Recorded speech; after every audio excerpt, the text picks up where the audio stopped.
Good morning friends. मागल्या पिरियडला आपण वैध सभेसाठी आवश्यक बाबी आणि वैध सभेचं आयोजन, संघटन आणि संचालनासंबंधीच्या तरतुदी आपण बघितल्या. आपण कार्यक्रम पत्रिका म्हणजे काय ते पण बघितलं.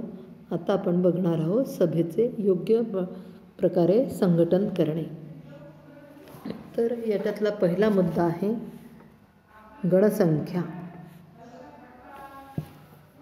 आता सांगितलं आहे मी, गणसंख्या म्हणजे कुठलंही कामकाज कायदेशीररित्या पार पाडण्यासाठी उपस्थित किंवा हजर असलेल्या सभासदांची किमान संख्या. गणसंख्येच्या अभावी समजा सभेतलं कामकाज पार पाडलं तर ते बेकायदेशीर ठरतं आणि अशा सभेतील कामकाज हे रद्द ठरतं. प्रत्येक प्रकारच्या सभेला विशिष्ट गणसंख्या आवश्यक असते. कंपनीच्या कायद्यानुसार खाजगी कंपनीसाठी सर्वसाधारण सभेसाठी किमान 2 सभासद आणि सार्वजनिक कंपनीच्या सर्वसाधारण सभेसाठी किमान 5 सभासद एवढी गणसंख्या असली पाहिजे. कंपनी कायदा 2013च्या मधील नवीन तरतुदीप्रमाणे सार्वजनिक कंपनीची गणपूर्ती संख्या आपण बघू. 1000 पेक्षा कमी सभासद असल्यास 5 सभासद ही गणपूर्तीची संख्या आहे. 1000 ते 5000 दरम्यान सभासद असल्यास 15 सभासद ही गणपूर्तीची संख्या आहे आणि 5000 पेक्षा जास्त सभासद असल्यास म्हणजे भागधारक असल्यास किमान 30 सभासद एवढी ही गणपूर्तीची संख्या आहे. तर कंपनी कायद्यानुसार संचालक मंडळांच्या सभेसाठी संचालक म्हणजे एकूण संचालकांच्या 1/3 किंवा 2 यापैकी जी संख्या जास्त असेल ती गणपूर्तीची संख्या समजली जाते. गणपूर्ती संख्येतून ज्यांचे हितसंबंध आहे असे सभासद वगळल्या जातात. गणपूर्तीची संख्या म्हणजे जे सभासद आहे ते मीटिंगच्या सुरुवातीपासून शेवटपर्यंत हजर असले पाहिजे. जेव्हा ते हजर नसतील तेव्हा ही सभा आपोआप तहकूब होते. अशी जी सभा आहे ती पुढल्या म्हणजे त्या पुढच्या आठवड्यात त्याच दिवशी त्याच वेळी आणि त्याच जागी भरवली जाते. जरी तहकूब केलेली सभेत गणसंख्ये एवढे सभासद हजर नसले तरी उपस्थित सभासद हीच आवश्यक गणसंख्या समजली जाते. म्हणजे एकदा का ती सभा तहकूब झाली तर त्याला गणसंख्येची अट नसते. मात्र सभासदांनी मागणी केलेले विशेष सर्वसाधारण जी सभा आहे ती नियोजित वेळेपासून अर्ध्या तासाच्या आत सगळे म्हणजे गणसंख्ये एवढे सभासद हजर न झाल्यास ती सभा पोस्टपोन न होता ती कॅन्सलच होऊन जाते. आता अध्यक्ष, सभेचा अध्यक्ष कोण? कोणाला अध्यक्ष म्हणायचं तर सभेचं कामकाज चालवणारी व्यक्ती म्हणजे सभेचा अध्यक्ष. साधारणपणे संचालक मंडळाचे जे अध्यक्ष असतात हे सभासदांच्या सर्वसाधारण सभेचे तसेच संचालक मंडळाच्या सभेचे अध्यक्ष असतात. जर ते सभेच्या वेळेच्या 15 मिनिटं आधी सभेच्या ठिकाणी हजर झाले नाही तर उपस्थित संचालकांपैकी एकाची अध्यक्ष म्हणून निवड केले जाते आणि अध्यक्षांशिवाय सभेचं जे कामकाज आहे ते कायदेशीर ठरत नाही.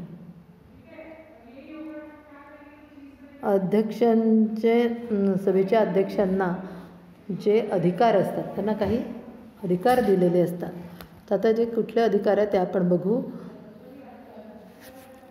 सभेमध्ये सुसूत्रता आणणे आणि नियमांचं पालन करणे. कुठेही सभेच्या कामकाजात प्रॉपर कोऑर्डिनेशन नसेल, नियमांचं पालन होत नसेल तर ते करायला लावणं हे अध्यक्षाचं काम आहे.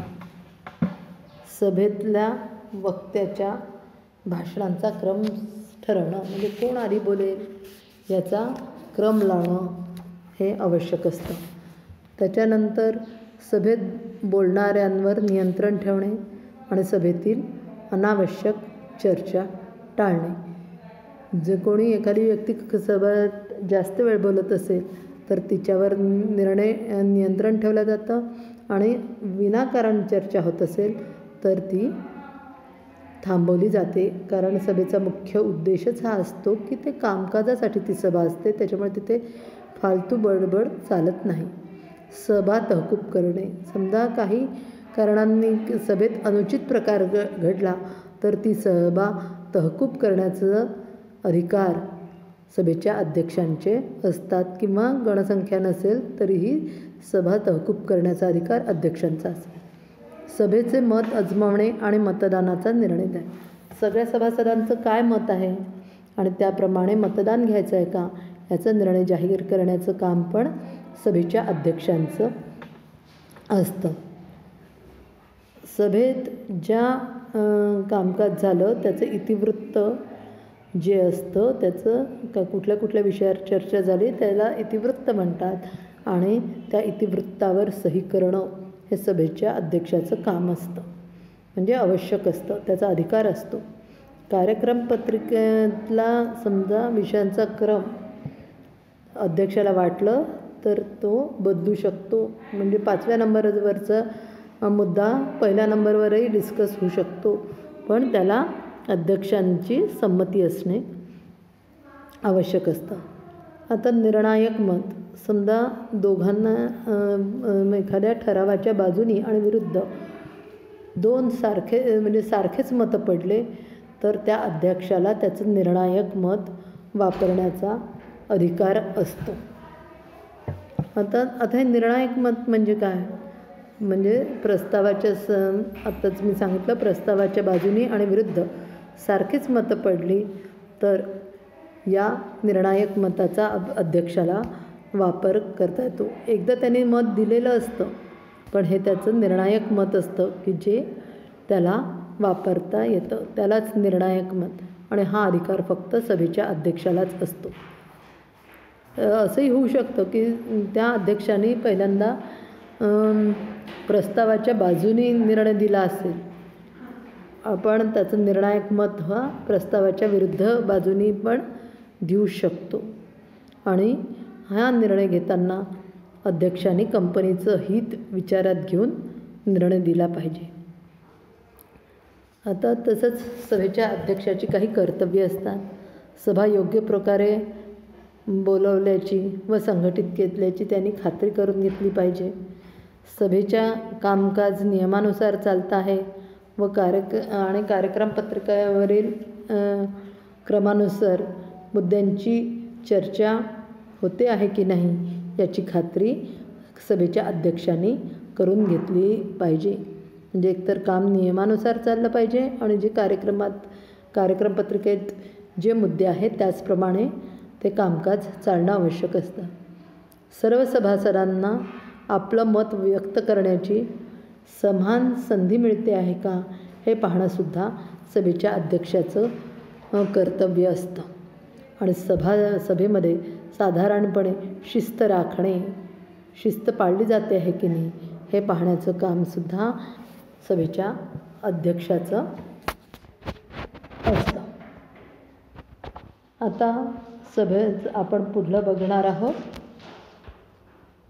सभेचे कामकाज योग्य प्रकारे संचलित करणे. आता त्याच्यातला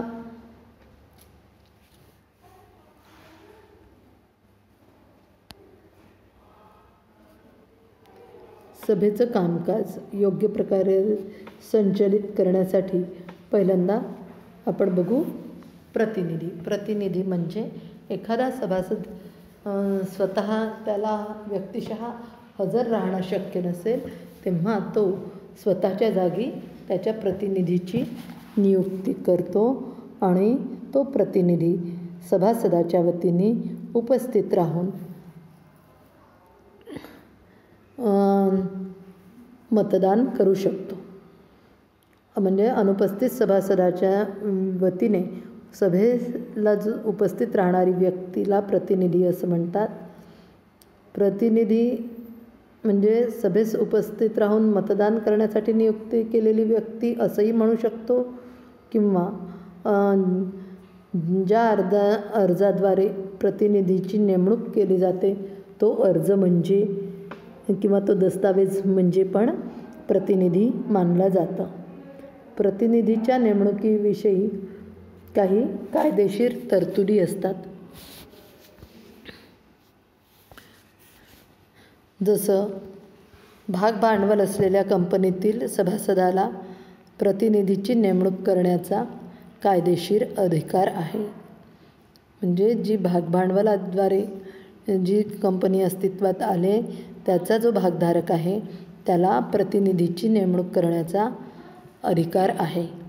हा जो प्रतिनिधी आहे, दुसरा मुद्दा, हा जो प्रतिनिधी आहे तो भागधारक असलाच पाहिजे असं त्याला बंधन नाही. ही पूर्ण भरलेली प्रतिनिधीपत्रे म्हणजे भागधारकांना आपला प्रतिनिधी कोण आहे हे आधीच कळवावं लागतं. म्हणून ही प्रतिनिधी पत्रके जी आहे ती सभेच्या 48 तासापूर्वी कंपनीच्या कार्यालयात जमा केलेली असली पाहिजे.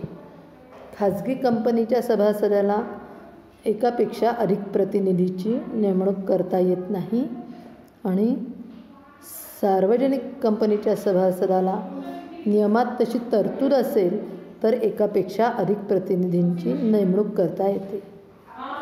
संचालक मंडळांच्या सभेसाठी प्रतिनिधी सभेची नेमणूक करता येत नाही. संचालक मंडळांच्या सभेसाठी प्रतिनिधीची नेमणूक केली जात नाही. अज्ञान व्यक्तीची म्हणजे जो मॅच्युअर्ड नाही आहे किंवा जो मेजर नाही आहे अशा व्यक्तीची प्रतिनिधी म्हणून नेमणूक करता येत नाही. आणि प्रत्येक सभेसाठी स्वतंत्र प्रतिनिधी पत्रकाची आवश्यकता असते. आता ह्या जे प्रतिनिधी आहे त्यांच्या हक्काच्या विषयी काही तरतुदी पण आहेत. तर त्याच्यातली पहिली आहे, प्रतिनिधीला सभेत प्रस्ताव मांडता येत नाही आणि प्रस्तावाला अनुमोदनही देता येत नाही. त्याला त्याचं मत असं स्वतंत्रपणे मांडता येत नाही. प्रतिनिधीला सभेत बोलण्याचा अधिकार पण नसतो. प्रतिनिधीला मतनोंदणी पद्धतीशिवाय त्याचं मत व्यक्त करण्याचा अधिकार नसतो. पण प्रतिनिधीला मतनोंदणी पद्धतीनं मतदानाची मागणी करता येते.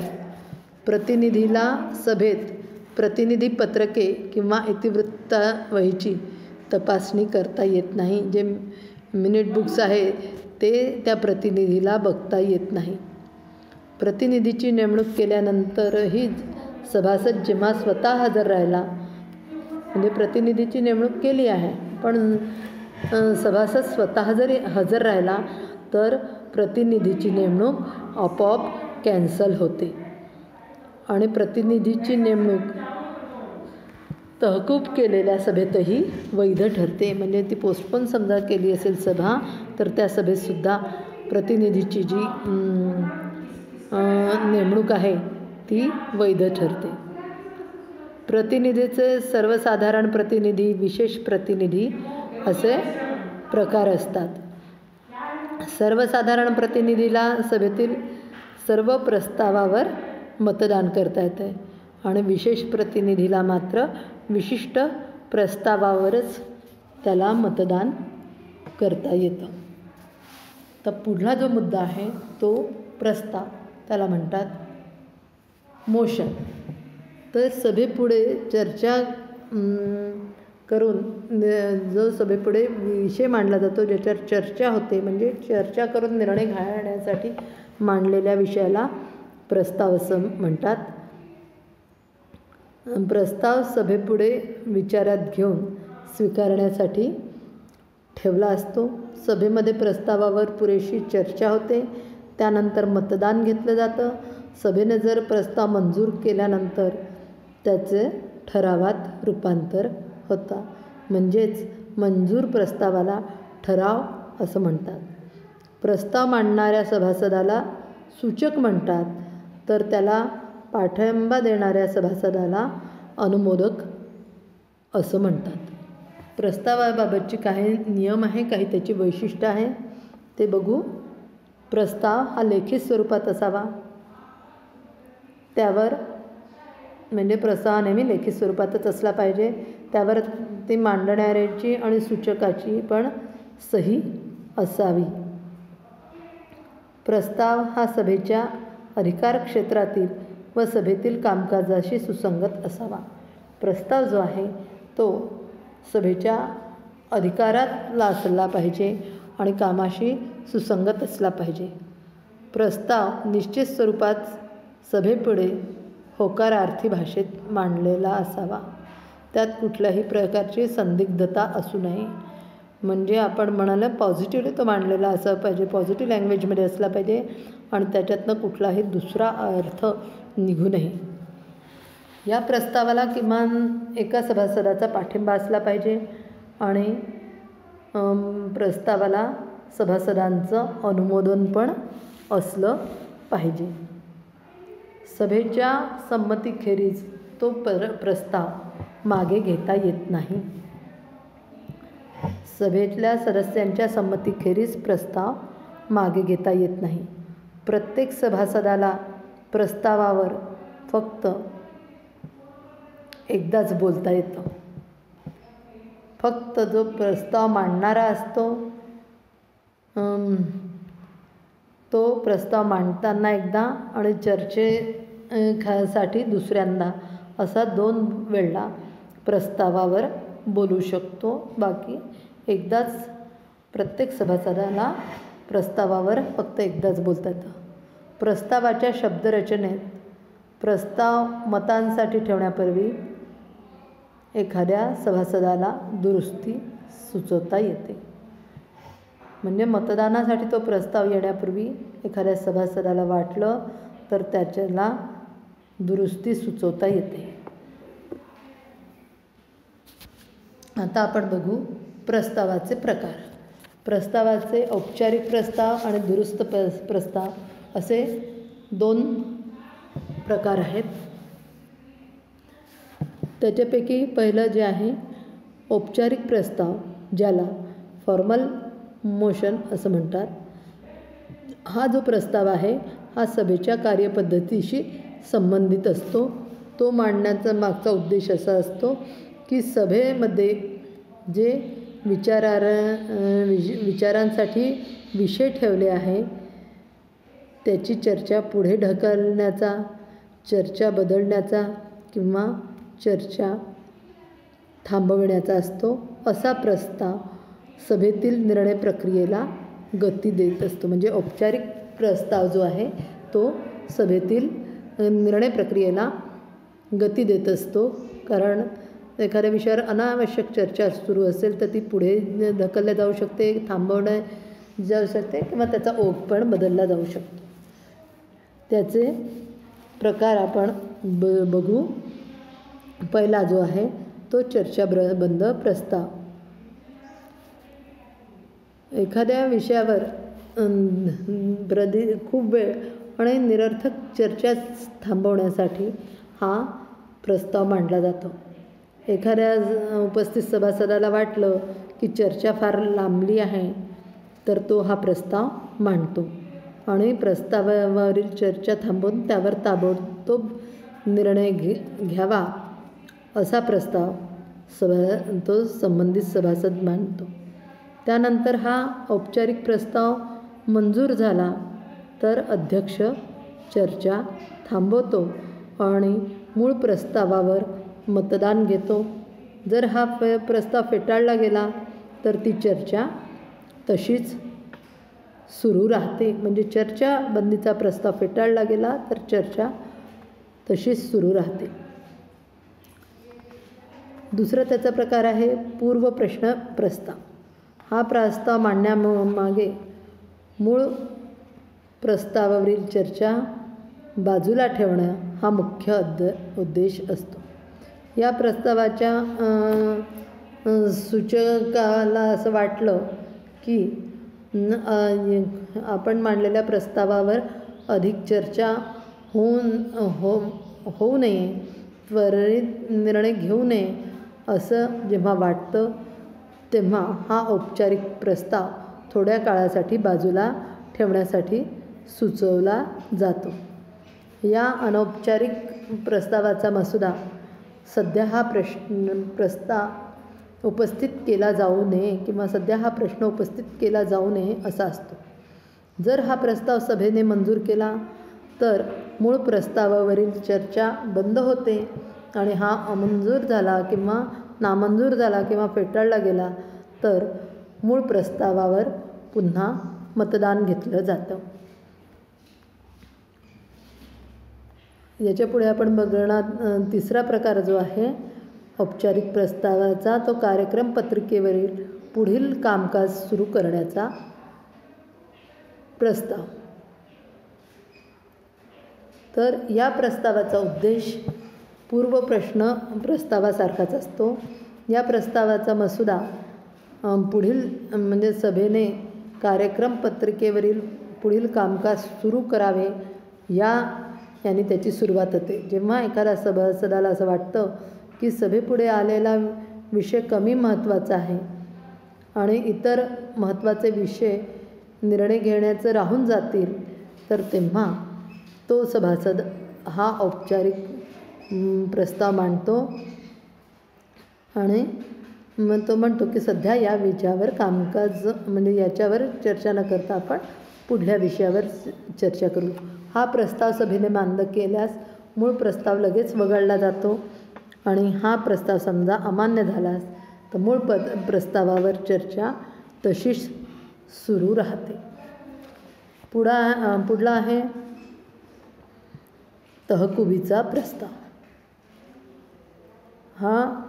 या प्रस्तावाचा उद्देश सभेसाठी एकूण कामकाज म्हणजे सभेपुढलं जे कामकाज असतं किंवा विशिष्ट विषयावरील चर्चा निश्चित किंवा अनिश्चित काळासाठी पुढे ढकलली जावी किंवा अध्यक्षांनी सभा विसर्जित करावी असा असतो. म्हणजे एखाद्या विषयावर कामकाज थांबवायचं असेल तर हा तहकुबीचा प्रस्ताव मांडला जातो. जर हा प्रस्ताव सभेने मान्य केला तर सभा कोणत्याही योग्य तारखेपर्यंत म्हणजे सोयीच्या असलेल्या तारखेपर्यंत पोस्टपोन केली जाते आणि अमान्य झाला तर सभा तशीच पुढे सुरू राहते. हे आपण बघितले औपचारिक प्रस्तावाचे प्रकार.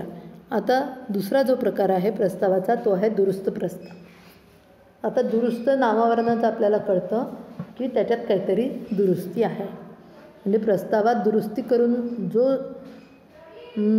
नवा प्रस्ताव मांडला जातो त्याला दुरुस्त प्रस्ताव म्हणतात. जर दुरुस्ती मान्य झाली तर तसा बदल मूळ प्रस्तावात केला जातो. दुरुस्त जो प्रस्ताव असतो त्याच्यावर मतदान घेतलं जातं. दुरुस्त प्रस्ताव संमत झाला तर त्याचं ठरावात रूपांतर होतं. हे झालं आपण आज बघितलं प्रस्तावाचे प्रकार, प्रतिनिधीची नेमणूक, सभेचं कामकाज चालवण्यासाठी म्हणजे योग्य प्रकारे संचलित करण्यासाठी आवश्यक बाबी बघितल्या. त्याच्यात प्रस्ताव बघितलं, प्रस्तावाचे नियम, प्रस्तावाचे वैशिष्ट्य, प्रस्तावाचे प्रकार, प्रतिनिधींच्या हक्काविषयीच्या कायदेशीर तरतुदी आणि नेमणुकीविषयीच्या तरतुदी. आजच्या पिरियडला आपण इथेच थांबू. Good day. बाय. नेक्स्ट पिरियडला आपण दुरुस्ती, मतदान यासारखे मुद्दे बघणार आहोत. So bye.